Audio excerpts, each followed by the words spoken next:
It's a good day to have a good day. Hello, everybody. My name's Cece Ray. Thanks for joining me here at Break the Dish, where we break the news and dish out the tea. We are recapping The Real Housewives of Beverly Hills, Season 15, Episode 7. You know, I can understand why there's been a lot of chatter about this season having one of the lowest ratings, because it's been a little slow paced, you know what I mean? Just a little. I hope they pick it up soon, because I'm not quite sure. But before we get into it, you know what to do. Make sure you like, subscribe, hit that notification bell, because here we break the dish.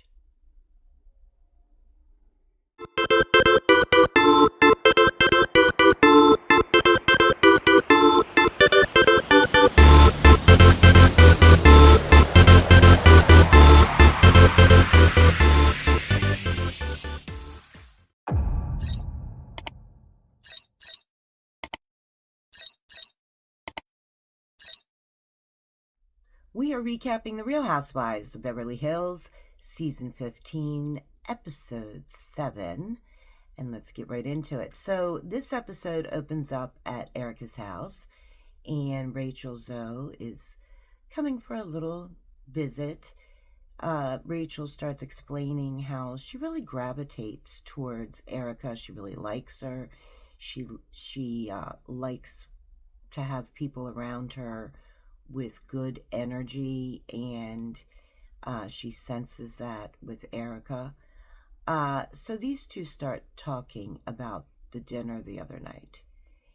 And, you know, Rachel saying, look, you know, when Dorit started confronting Amanda about talking about her marriage, I really thought that Amanda was going to, like, own up to it, you know.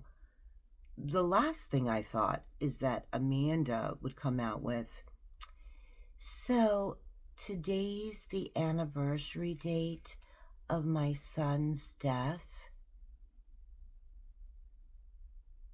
Like, nobody would have thought that. You know what I'm saying?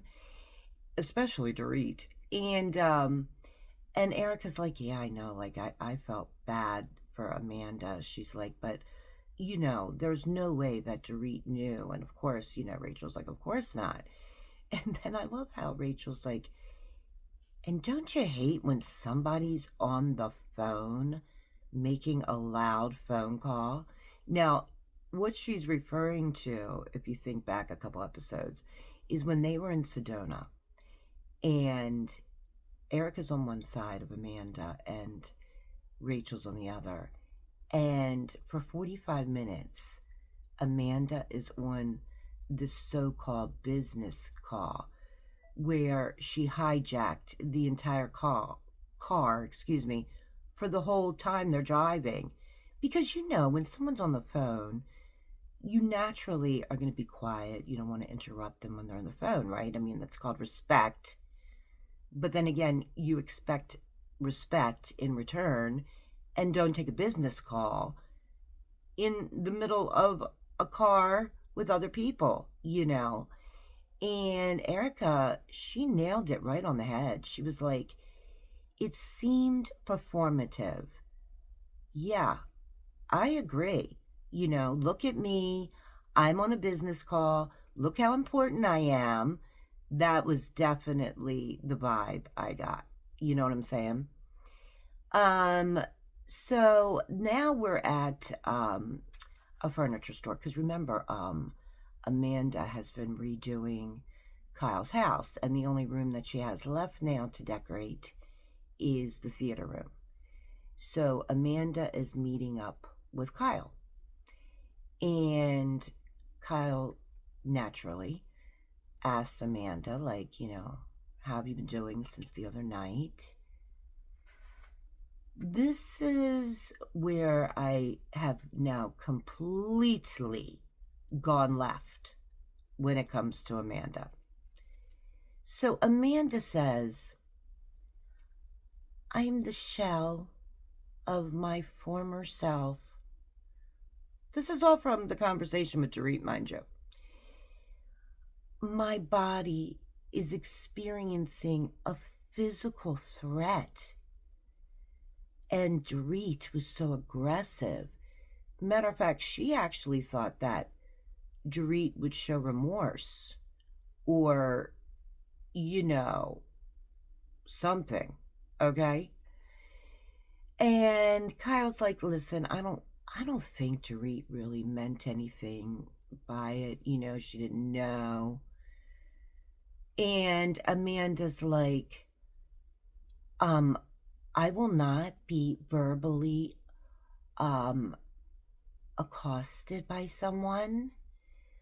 I will not go to dinner parties where I feel unsafe. Blink twice if you're breathing, too, Amanda. I mean, you got that from Dorit? I mean, it's not like she came to the dinner party with a baseball bat and was like batting you upside the head with it. Okay, now you might feel a little unsafe.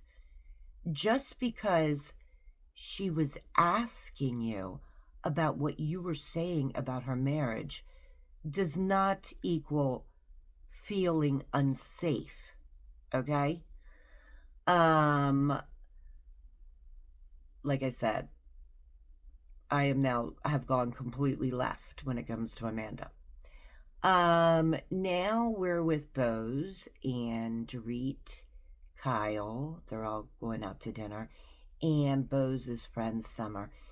I love seeing this side of Bose. So she has this friend Summer of 34 years.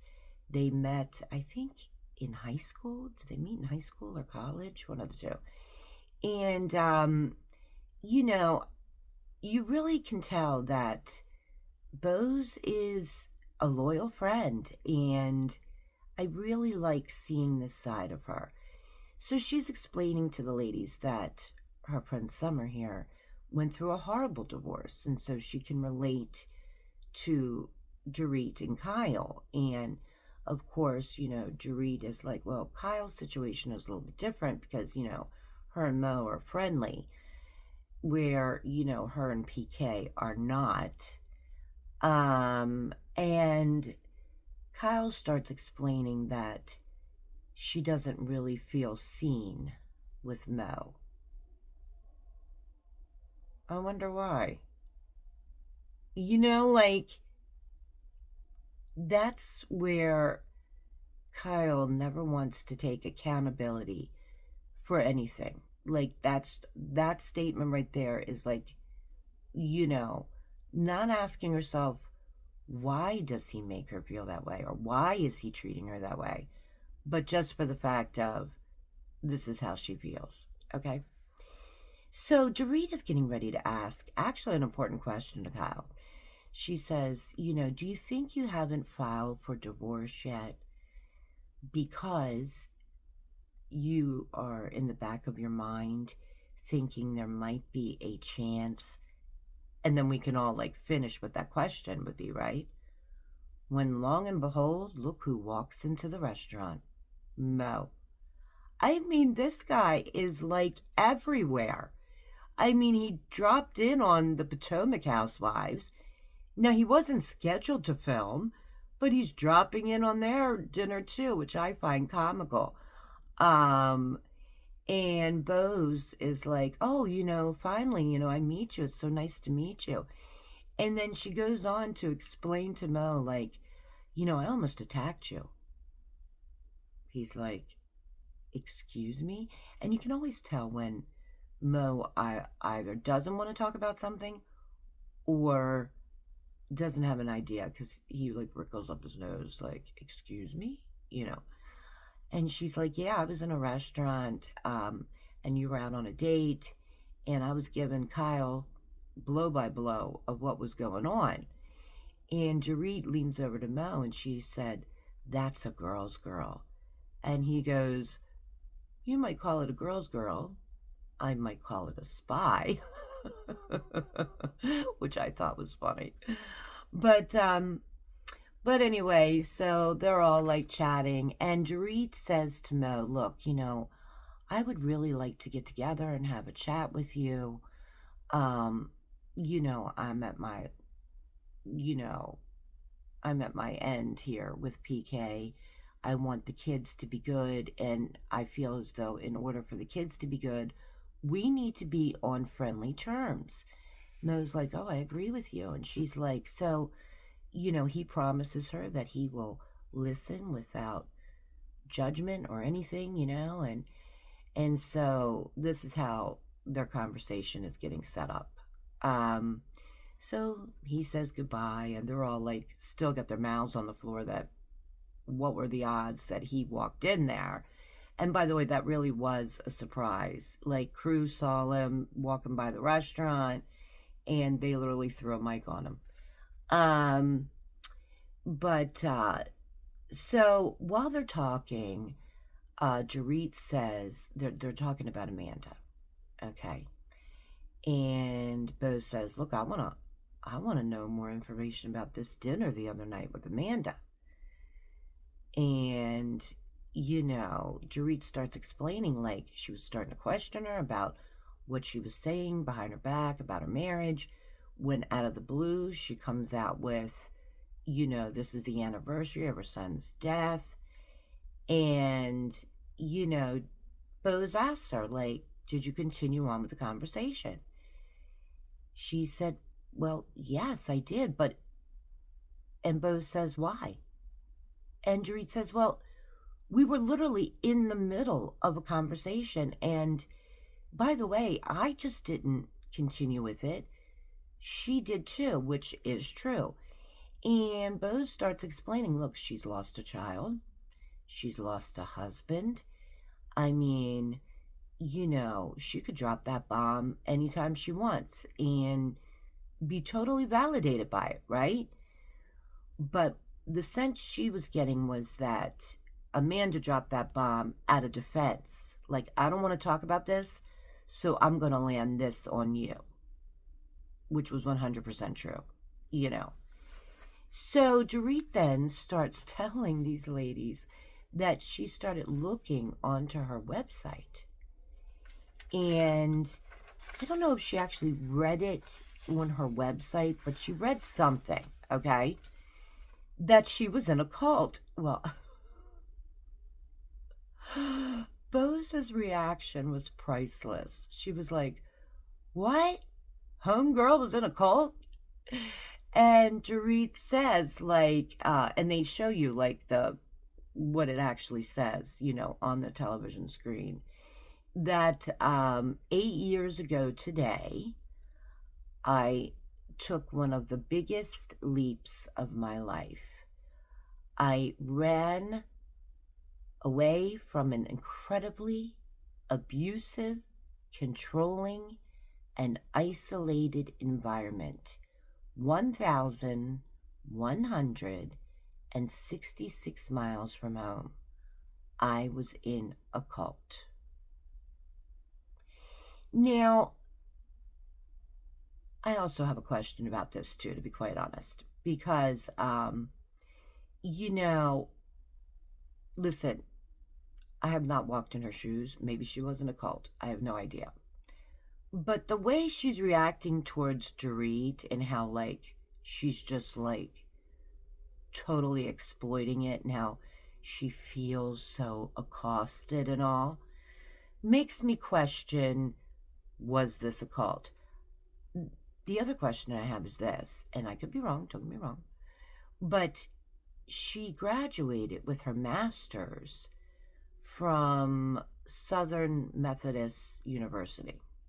Now, you don't have to be in that religion to attend this college, but what I'm saying is that if you were so, like, if you were in a cult that badly, would you go for your master's in a university that has any type of religious basis whatsoever, that when you would look at that diploma, it would say you graduated from this? I'm just saying. I'm just putting it out there. That's all. Just a question.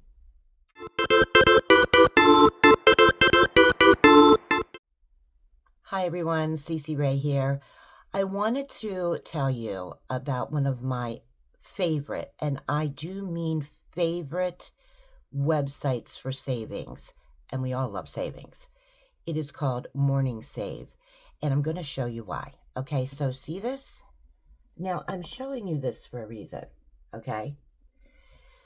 This is Dermalactives. It's a 7-in-1 LED light therapy mask. Now, you and I both know you can't find this for less than $100 anywhere. Okay? I bought this for $39. Matter of fact, I bought one for my daughter too. And I bought it for $39 at Morning Save. Now, they not only just have beauty products, I mean, they have everything from fashion, home interior, organization, even sometimes cleaning supplies. But there is a catch. If you find something on that website and you don't buy it immediately, it could be gone. Just like that. Because they only have so much inventory. And when it's sold out, it's sold out. So make sure you visit Morning Save, go to the link in my description down below, and start all of your incredible savings.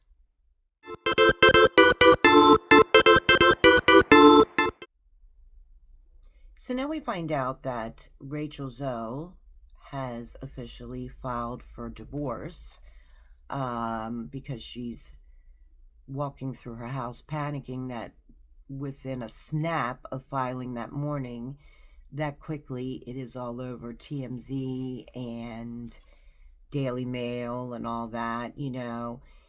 And I think what the catalyst was is that when she went to drop her children off for camp, her husband, ex-husband, you know, his girlfriend showed up out of the blue to send them off. And I think that was probably the line for Rachel. And we see that because she's explaining that to Erica a couple days before this. So I think that was it for her. That's why she finally decided to file. Then we see Amanda at her house. Kyle and Mo are coming over so that they can see the final product of the house and how they've decorated it. So they're gonna, walk through the house and, because remember, Amanda bought the house from Kyle and Mo. And Kyle, while she's waiting for Mo to show up, she says, that she's looking forward to seeing Amanda, obviously, at dinner, that since, her and Dorit have been working towards their relationship, this is why she's throwing a birthday dinner for her and Erica. Okay. And this is one of those times where, you just got to raise an eyebrow when it comes to Kyle. So, they're walking through the house and Kyle starts getting emotionally upset. So while Amanda goes to put one of the kids down for a nap or something, tears are rolling down her face and Mo's there. In number one, in her confessional, she's saying, like, how could we have let this slip away? Like, how could anybody with the marriage that they had let that slip away? And maybe if they wouldn't have bought the other house and they stayed in this one, they wouldn't be getting a divorce, Yeah. But the crazy thing was the interaction between her and Mel. So here she's got like tears running down her face. And Mo's like, what's going on? What's happened? What's happened? And she's like, nothing, I'm sad. I mean, you couldn't get colder, which is so unlike Mo. Why are you sad? She's like, well, we had such happy times here. He's like, yeah, well, you've got a child getting married. You've got the last one going off to college. Life passes on. Life passes by. And she's saying, like, I don't know, like, maybe we wouldn't be separated. And, like, having these thoughts. And she's like, I really just want to leave. And he's like, come on, let's go. So they go outside and he gives her a hug and he's like, wow, I'm just so surprised that you're just so emotional. She's like, yeah, I wasn't expecting. I thought it would be fun, but I am. He's like, all right, bye, see ya. Like, just like that, And on Watch What Happens Live, Kyle says that, like, he doesn't like to talk about her and Morgan. He doesn't like to talk about that at all. Do you blame him? Like, seriously? But you really see, like, how, I don't want to say stoic, but you asked for it, like, that type of attitude. That was the impression I got, anyway. So then we see Amanda. You're gonna hear me say this, like, I gotta come up with a nickname. Like, how about, like, not just Amanda, like, I gotta come up with a nickname. But it's her and her husband, and she's like, babe, come here, And she's explaining how, I didn't know when I accepted the dinner this would be Dorit's birthday dinner. And right away, her husband was like, well, if Dorit feels the need to have to talk to you, you could see right away that this chick came home from when Dorit was confronting her at that other dinner. And she was like, you wouldn't believe, like, she just kept going on, and she wouldn't let me go. And she was like, you could just get that impression by the way he was making that statement. You know what I'm saying? So now we're all at dinner, and Natalie comes in. Remember Rachel Zoe's friend Natalie? She comes in. She's got this. Now, I am the first one to admit I have such a purse fetish. I love bags. I love purses. She has a purse in the shape of a blow dryer. Yeah, I'm not quite sure I like that. I mean, I like different, but that might be tipping the scale too much for me. You know what I mean? But then again, this is the same person who decides to tell this whole table of ladies that she had a happy ending at a spa she visited. Who says that? More or less, who does that happen to? And Bose was so funny. She was like, yeah, that's a secret I wouldn't have told anybody. I agree. I would have taken that secret to the grave. You could not have paid me enough money to literally admit that I was given a happy ending at this spa when I was getting a massage. No way, Jose. Like, seriously. So here's Kyle. Amanda comes in now, and this is how Kyle, like, stirs the pot, like, underneath her breath. She says to Amanda, are you okay? Are you nervous? Amanda's like, no, I feel empowered. By the way, what time do we all have to be here? Just another dig at Dorit, because Dorit's always late. This is why these two get along, by the way. So Dorit comes in, and right away, Rachel jumps up, happy birthday, and Dorit's concerned about what was going on that day because she had filed for divorce, and she's like, look, I've been divorced for a long time. In my mind, this was just basically like paperwork, you know. So Dorit goes to sit down, and as soon as Dorit sits down at the table, Amanda like jumps up and like scurries off to the bathroom. And Dorit, sometimes Dorit can be funny. And Dorit was like, what is she doing? Manifesting my absence? I thought that was good. That was a good one, Dorit. That one was good. So Dorit says to, Amanda, I'm so happy that you're here tonight. Really, I am. And I know that the last time we saw each other, we didn't really leave on the best of terms.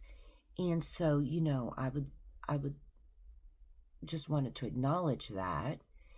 And Amanda says, so do you want to get together and speak about it? Dorit's like, well, no, we don't have to go anywhere and speak about it. I can speak about it right now.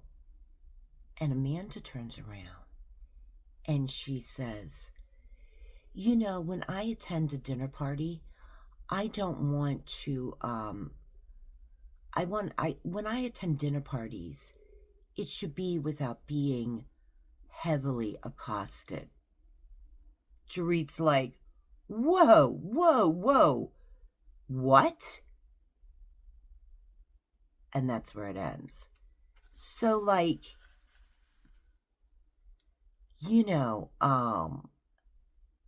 this chick, I'll tell ya, I'm trying to think of a word. Somebody that, like, makes things like, what is it? Exaggerating Amanda. There we go. That's my new nickname. Exaggerating Amanda. So let's talk about exaggerating Amanda. She feels heavily accosted. She feels unsafe. Dorit was aggressive. Exaggerating Amanda. I mean, holy cannoli. This chick not only is like out in left field somewhere, but exaggerating Amanda. That's what she is. Exaggerating Amanda.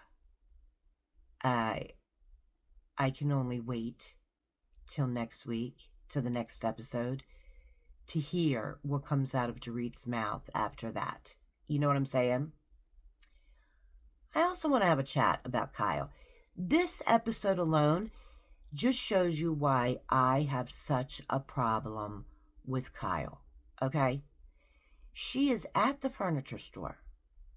She is hearing exaggerating Amanda saying all these things about her friend Dorit. She doesn't turn around and say, you're wrong, Amanda, or, well, Dorit didn't mean it that way, or, well, Dorit didn't. She did not defend Dorit whatsoever. All she did was,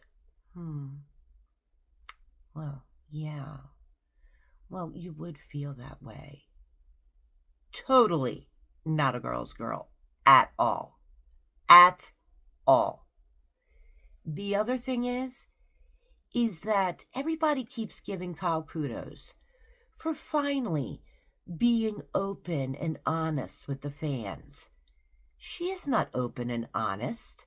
She is yet to be open and honest. I mean, here she is in the scene crying because she doesn't know what happened. Well, gee, I wasn't physically there. Call me crazy, Kyle. But pretty much when you had a full blown relationship, that probably sealed the deal.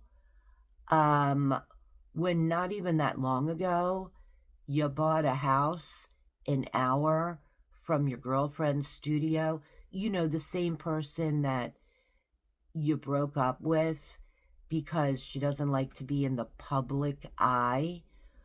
But like Dorit mentioned, that you conveniently break up during filming, that same girlfriend, yeah, this is why I don't like Kyle.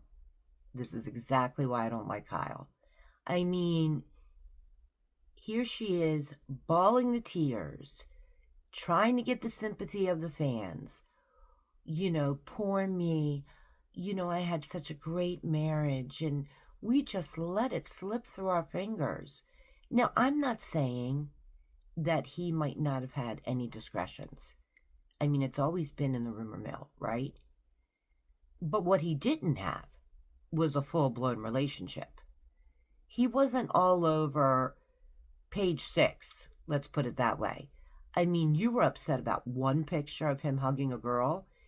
He's seeing you, vacationing at her concerts. He's hearing that you're going to family events.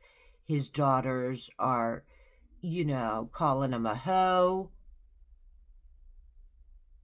When, you know, poor me. That's Kyle. Poor me. You know, I have yet to hear her take accountability of, well, Mo didn't want a divorce, but since I was in a full blown relationship and in love with somebody else, you know, that's the way that went down. Do you see what I'm saying? Like, that's why I don't like Kyle. I mean, you could have a different opinion, but that's why I don't like Kyle. Just saying, you know? But what did you think about this episode?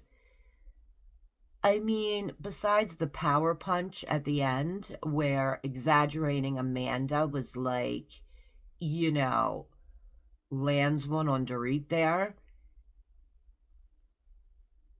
If I had to rate the episode, 5. I mean, I hope they pick it up because I don't know.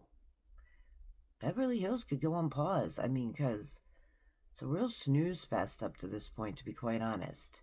I mean, we're getting the same thing out of Kyle, you know, where she can't admit anything, can't take accountability for anything. It's the poor me victim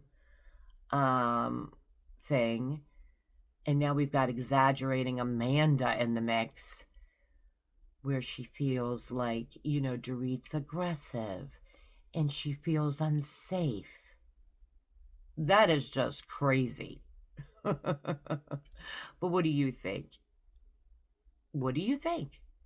Do you think Amanda's exaggerating? And what about this whole cult situation? I mean, was she exaggerating that too? Because look, all I have is experience, right? And so far, my experience with her on this show is exaggerate, exaggerate, exaggerate. Oh, and you know what I forgot to tell you guys? Listen to this. So while they're at dinner and, for the birthday, for Dorit and Erica's birthday, they are talking about how, she's in Kyle's house, and Kyle's explaining how she got so emotional. Kyle's explaining also that she started renting the house out. They moved out of there in 2017, and then they put the house up for sale in, I think she said 2021. I think that's what she said. So it's been a hot minute since they've lived there. Okay. But Amanda, right away, exaggerating Amanda, turns around and says, yeah, I bought that house. I bought it with my money. I bought it. I bought that house. it makes you wonder, right?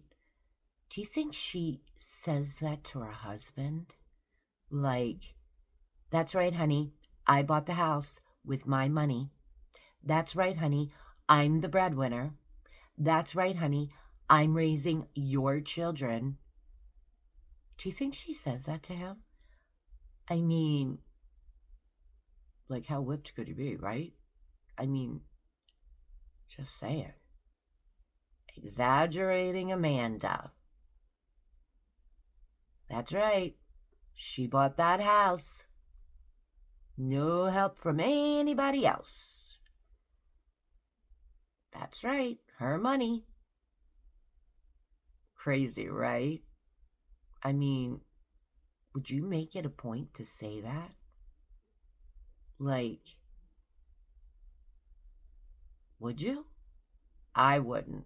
I mean, even if I was like the breadwinner of the couple, I would never turn around and be like, I'm the breadwinner. I mean, she has stated that. Anyway, exaggerating Amanda. But what do you think? I want to hear your comments. Make sure you leave them below. And before you do, make sure you like, subscribe, hit that notification bell, because here we break the dish.